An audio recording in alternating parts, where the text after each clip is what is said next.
बिस्मिल्लाहिर्रहमानिर्रहीम। अस्सलाम वालेकुम। प्रोग्राम बाखबर कश्मीर के साथ मैं हूं आपका मेज़बान सईदुर्रहमान सिद्दीकी। हम गुज़िश्ता एक अरसे से जब से ईरान में जहरीत की अमेरिका और इसराइल ने, हम मिडल ईस्ट के हालात ज़्यादातर अपने नाज़रीन और सामीन को बताते हैं, और साथ साथ जो हमारा ख़ित्ता है यानी पाकिस्तान, इस पे जो इसके असरात हैं उस पर भी गुफ्तगू होती है। यकीनन ये जो जारियत हुई है अमेरिका और इसराइल की जानिब से ईरान पे, इस पे अब दुनिया ने उसके जो है ना नुकसानात तो उठाना शुरू कर दिए हैं, क्योंकि अब दुनिया में तेल की तरसील पे भी जो है ना असरात मुरतब होने का अंदेशा है। और साथ साथ जो है ना अगर ये जंग तवालत इख्तियार करती है, जैसा कि अमरीकी एक सीनियर फौजी एहलकार ने भी कहा कि ये सालों पे भी मुहित हो सकती है जंग, अगर ये सूरत हाल बनती है तो फिर यकीनन दुनिया को बड़े इक़्तिसादी बहरान का भी सामना करना पड़ेगा और दुनिया के लिए बड़ा मुश्किल हो जाएगा जो है ना इस जो है ना तसादम के ज़रिए से जो है ना वो नुकसान उठाने पे मजबूर हो जाएगी जो है दुनिया। तो यकीनन इस तरह के हालात जो रोनमा हो रहे हैं ईरान के अंदर, इससे हर महज़ब जो है वो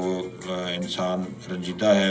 गुज़िश्ता चंद हफ्तों के दौरान अमेरिका और इसराइल की जानिब से ईरान पे किए गए हमलों के बाद खित्ते की फ़ज़ा गैर मामूली हद तक कशीदा हो चुकी है और मशरक़ी वस्ता एक बार फिर आलमी ताकतों के टकराव का मरकज़ बनता दिखाई दे रहा है। जवाबी कार्रवाई में ईरान ने बहरीन में कायम अमरीकी बहरी अड्डे को निशाना बनाया, जिसके बाद खलीजी रियासतों में सलामती के खदशात में इजाफा हुआ और दिफाई निज़ाम की जो है ना पे एक नई बहस छिड़ गई है। ज़राए अबलाग पर नशर होने वाली वीडियोज़ में मिसाइलों और बग़ैर पायलट जहाज़ों को अमरीकी बहरी बेड़े के मरकज़ी दफ्तर के करीब गिरते देखा गया है। अगरचे किसी जानी नुकसान की बाकायदा तस्दीक नहीं हुई, ताहम दिफाई माहिरीन के मुताबिक पेशगी इतलाक़ के बायस अमले को महफूज मकामात पर मुंतकिल कर दिया गया है।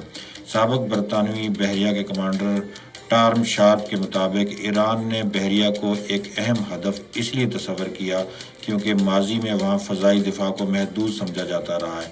वीडियोज़ में ईरानी साख्ता बग़ैर पायलट के जहाज़ निस्बतन सुस्त रफ्तार होने के बावजूद दिफाई हिसार अबूर करता दिखाई दिया, जो इस अमर की निशानदेही करता है कि जदीद जंगी हिकमत अमली में कम लागत मगर मौसर हथियार किस कदर अहमियत इख्तियार कर चुके हैं।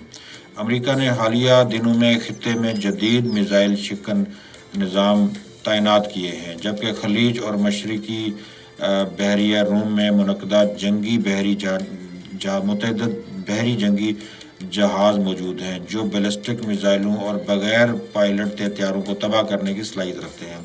इसके बावजूद दिफाई तजियाकारों का कहना है कि अगर हमलों की रफ्तार और तादाद में इजाफा हो जाए तो महदूद दिफाई निज़ाम दबाव का शिकार हो सकेगा।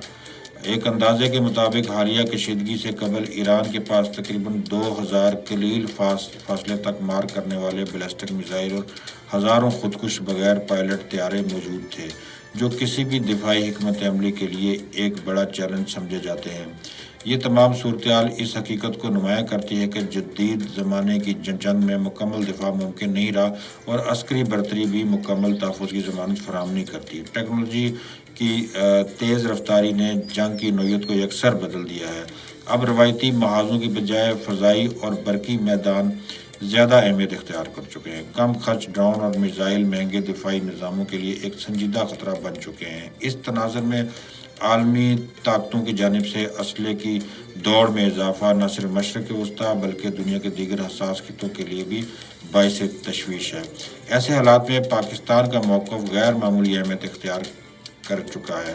पाकिस्तान मुसलसल इस बात पर जोर देता आया है कि खित्ते में ताकत के इस्तेमाल से मसाइल हल नहीं होंगे बल्कि मज़ीद पेचीदगियाँ जन्म लेंगी। पाकिस्तान का जोग्राफियाई महल वक़ूअ इसे मशरक़ी वस्ता और वस्ती एशिया और जनूबी एशिया के संगम पर ला खड़ा करता है, इसलिए किसी भी बड़े तसादम के असरात बरह रास्त इसकी मईशत, सलामती और दाखिली इस्तेहकाम पे जो है ना हो सकते हैं।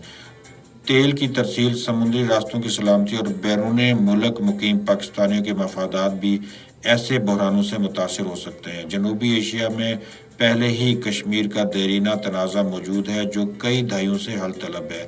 یہ مسئلہ نہ صرف پاکستان اور بھارت کے درمیان کشیدگی کا باعث ہے بلکہ پورے خطے کے امن و استحکام پر بھی اس کے اثرات ہو رہے ہیں۔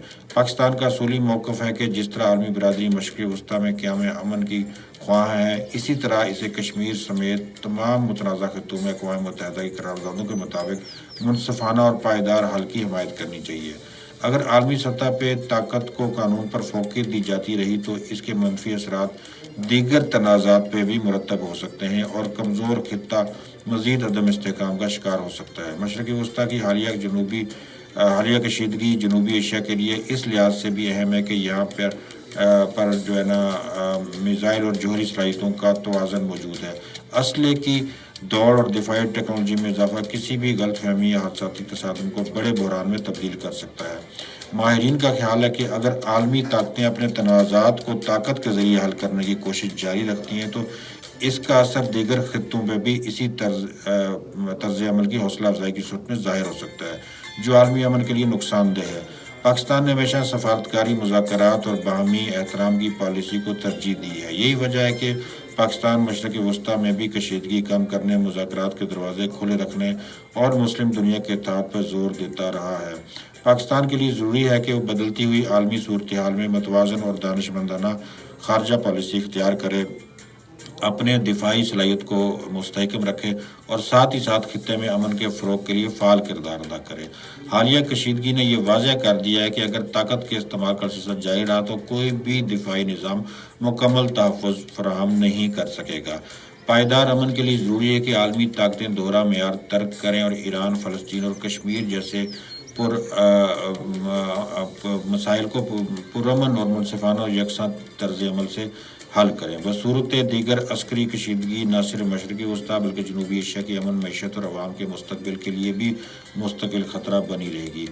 اس تصادم سے مشرقی وسطیٰ ایک مرتبہ پھر عالمی سیاست اور عسکری کشمکش کا مرکز بن چکا ہے۔ ایران کے خلاف امریکہ اور اسرائیل کی جانب سے کی جانے والی جارحیت نہ صرف خطے کے امن کے لیے خطرہ ہے بلکہ اس خطے میں طاقت کے توازن کو بھی متاثر کرنے کا جو ہے نا سبب بن سکتی ہے۔ ضرورت اس امر کی ہے کہ دنیا کی جو مہذب اقوام ہیں وہ امریکہ اور اسرائیل کو اس بات کا پابند بنائیں کہ مشرقی وسطیٰ میں جو اس وقت خون ریزی ہے اور ایران کے جو اس وقت حالات خراب ہیں وہ پوری دنیا کے امن کو تباہ و برباد جو ہے نا وہ کریں گے۔ یقیناً ہماری جو حکومت ہے، حکومت پاکستان، انہوں نے اس پہ بڑی ایک زبردست پالیسی اختیار جو ہے نا وہ کی ہوئی ہے کہ ایران کے مسئلے کا حل جو ہے وہ مذاکرات میں ہے، جنگ میں نہیں ہے۔ ہمارے پروگرام کا سلسلہ جو ہے نا آپ ریڈیو پہ مزید بھی سن سکتے ہیں۔ اب تک کے لیے اتنا ہی۔ اپنے میزبان سعید الرحمان صدیق کو اجازت دیجیے۔ اللہ حافظ۔